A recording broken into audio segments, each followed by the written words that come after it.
ప్రేక్షకులకి నమస్కారం అండి. షుగర్ వ్యాధిలో పుళ్ళు పడతా ఉంటాయి. అంటే షుగర్ వ్యాధి వల్ల పుండు పడిందా, లేకపోతే వాళ్ళకి వెరికోసిస్ వెయిన్స్ ఉండటం వల్ల కూడా పుండు పడొచ్చండి. ఈ షుగర్ వ్యాధి ఉన్న వాళ్ళకి పుండు పడితే తొందరగా తగ్గదు. ఎందుకు తగ్గదు? ఈ డయాబెటీస్ అనేది ఏం చేస్తుందంటే, మీ శరీరంలో డయాబెటీస్ ఎక్కువైపోవడం వల్ల ఆక్సిజన్ ఫ్లో అనేది తగ్గుతుంది. అదేవిధంగా కొంతమందికి సడన్గా డౌన్ అయిపోవటం, కానీ సడన్గా రేజ్ అయిపోవటం, అంటే ఫాస్టింగ్లో కూడా 300 పైన 400 ఇలా అయిపోయింది అనుకోండి, అప్పుడు బ్రెయిన్కి ఆక్సిజన్ తగ్గిపోయి బ్రెయిన్లో సెల్స్ చనిపోవడానికి కూడా అవకాశం ఉంది. అదేవిధంగా మీ శరీరంలో ఈ డయాబెటీస్ అనేది ఇన్బ్యాలెన్స్ అవడం వల్ల అతిగా తగ్గిపోవడం, అతిగా పెరిగిపోవడం, ఎక్కువ సంవత్సరాలు మందులు వాడడం వల్ల కూడా ఆ నరాలు అనేది కొన్ని నరాలకి ఈ బ్లడ్ ఫ్లో అనేది తగ్గిపోతుందండి.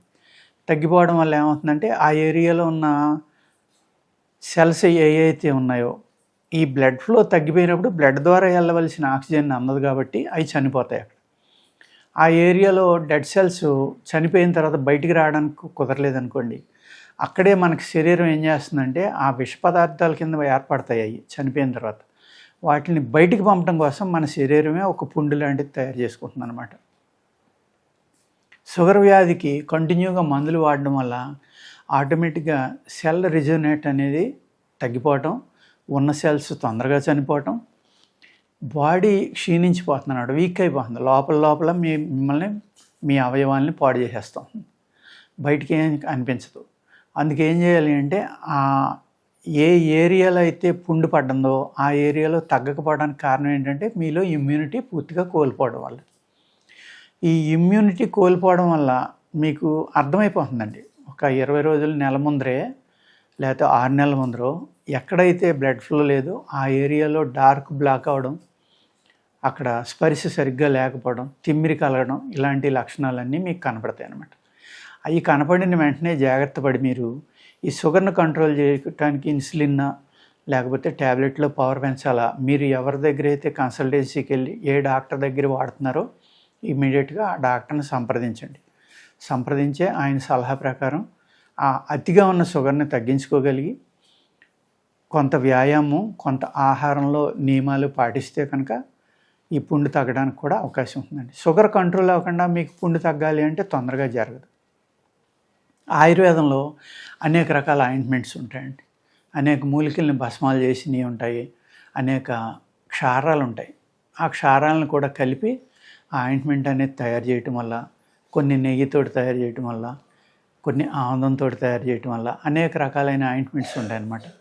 ఇవి ఏం చేస్తాయంటే, అక్కడ ఈ డెడ్ సెల్స్ వల్ల ఏర్పడిన పస్సు కానీ ఆ ఏరియాలో మజిల్ని కూడా తినేసే బ్యాక్టీరియా ఏర్పడుతుంది కొన్నాళ్ళకి.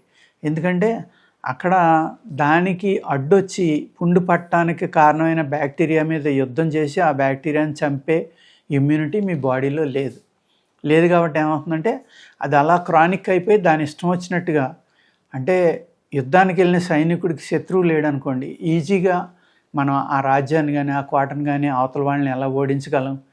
అదేవిధంగా ఇక్కడ ఏంటంటే, ఏ క్రిమి అయితే మీ బాడీని ఇబ్బంది పెడుతుందో ఆ క్రిమి మీద యుద్ధం చేసి దాన్ని నిర్మూలించడానికి మీ బాడీలో అసలు సహకారం లేదు.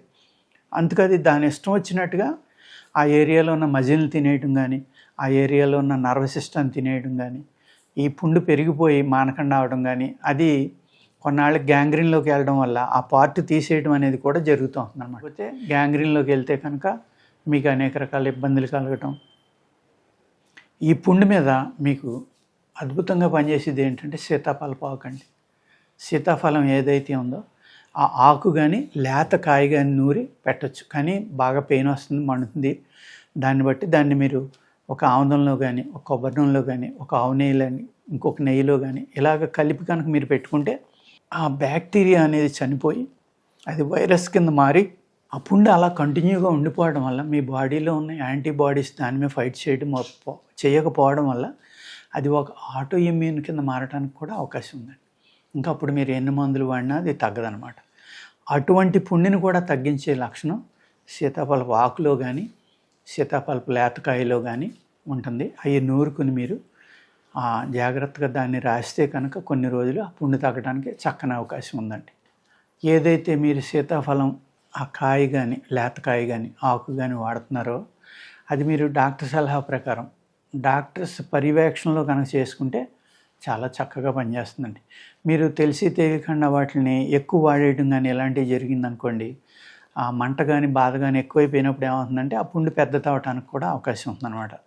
దాన్ని తగినంత మోతాదులోనే తీసుకుని జాగ్రత్తగా దాన్ని ఎక్కువ పెయిన్ కానీ దాని యొక్క చెడు ప్రభావం మీ శరీరం మీద ఉండకుండా ఉండాలి అంటే కంపల్సరీగా నెయ్యి కానీ ఆముదం, కొబ్బరి నూనె ఇలాంటి వాటిలో కలిపి రాసుకుంటే అది కూడా డాక్టర్ల పర్యవేక్షణలో చేస్తే మీకు చక్కగా ఉపయోగపడుతుందండి.